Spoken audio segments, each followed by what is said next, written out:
en unas vísceras que iban a estar por arriba de ese mesocolon transverso y otras que iban a estar por debajo. Esas vísceras que estaban por encima, entonces las vamos a llamar vísceras supramesocólicas y otras inframesocólicas. Entonces vamos a ver cuáles son las vísceras supramesocólicas.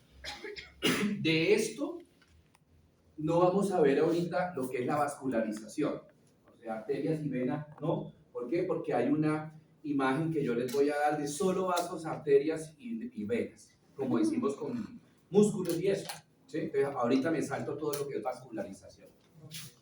Muy bien. Entonces, comencemos. Estas son las vísceras supramesocólicas: el estómago, el duodeno, el páncreas y el vaso. Veamos una víscera que es una porción muy pequeña, que es el esófago. El esófago, entonces, es una estructura tubular músculo-membranosa, hueca, que se va a comenzar acá arriba en la región cervical, a nivel de la laringofaringe, ¿sí? Ese esófago se extiende hasta el estómago y va a tener tres porciones: una porción cervical, una porción torácica y una porción abdominal. La porción abdominal es la porción más pequeña de todo el esófago, más o menos son como 1 o 2 centímetros nada más, e inmediatamente llega y se une al estómago.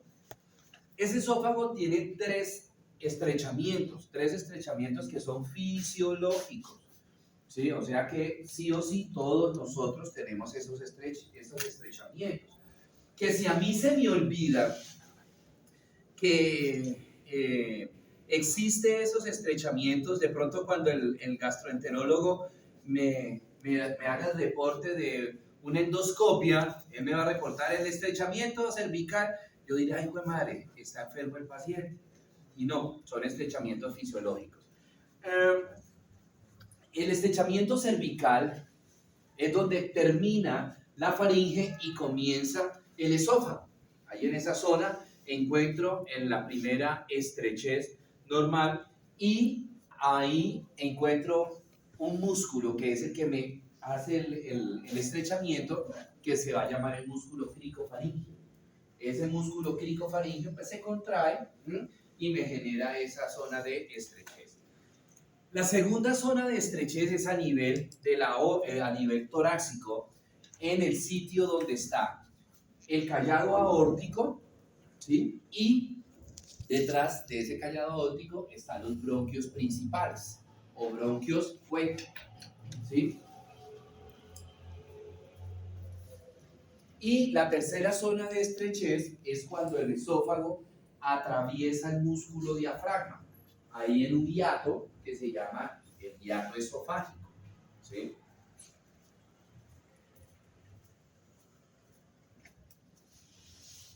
Bueno.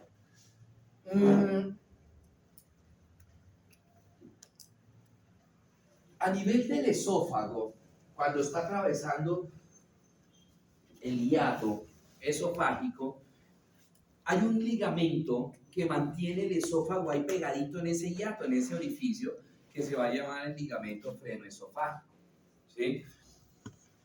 No sé si ustedes han visto, o han leído o han escuchado de algunos pacientes que dicen, no, yo tengo hernia hiatal. ¿Qué sucede en esos pacientes con hernia hiatal? Que ese hiato, el hiato esofágico, que por así decirlo, esto es el esófago y este es el hiato. Entonces, ese ligamento frenoesofágico comprime o mantiene fijado el esófago al hiato para que el esófago no esté, ¿qué?, moviéndose, por así decirlo, dentro del hiato.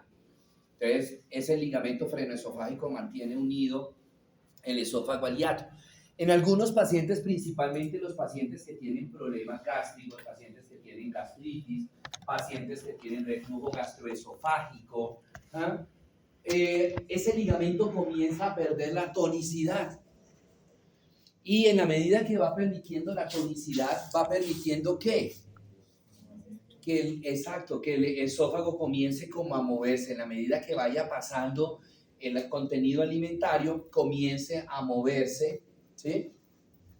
Ese esófago, y en la medida que se está moviendo el esófago dentro del hiato, ¿qué le está pasando al hiato?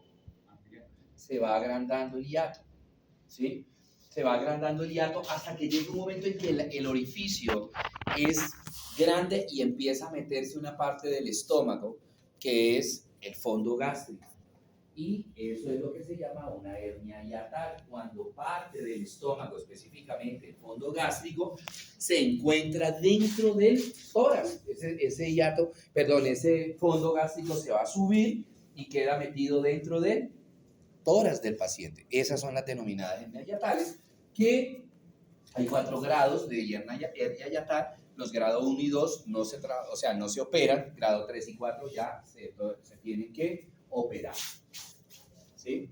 Bueno, muy bien. Entra el esófago al abdomen y enseguida, a los 2 centímetros, se pega el esófago al estómago. Y ahí vamos a encontrar una unión que se va a llamar la unión esófago-gástrica. Y ahí vamos a encontrar un esfínter, que ahorita cuando veamos estómago, hablamos de ese esfínter. ¿Sí?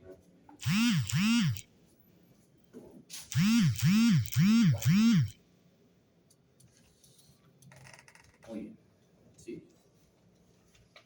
Pasemos ahora al estómago. Es una bolsa muscular, el estómago. Está constituido por 3 capas de músculos. Esas 3 capas de músculos se disponen en diferentes direcciones. Hay una capa de músculo horizontal, hay una capa de músculo vertical y hay una capa de músculo oblicua y anteroposterior, ¿cierto? Esas 3 capas de músculo, ¿qué le confieren al estómago? Pues como les dije que era una bolsa, entonces le confieren a esa bolsa la capacidad de ¿qué? Que se pueda ¿qué? Distender, expandir y nuevamente volver a su tamaño, a su posición original. ¿De qué depende eso? Del contenido gástrico. Depende de la cantidad de alimento que haya dentro del estómago. Por eso le decía que era una bolsa, ¿verdad? Pasemos al dibujo. Ok, entonces aquí tenemos el estómago, ¿cierto?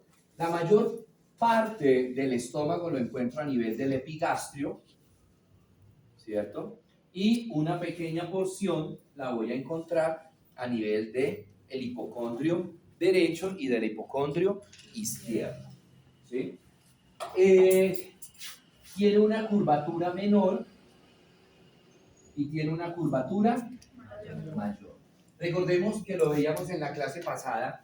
De la curvatura menor va a salir un repliegue peritoneal que se llama,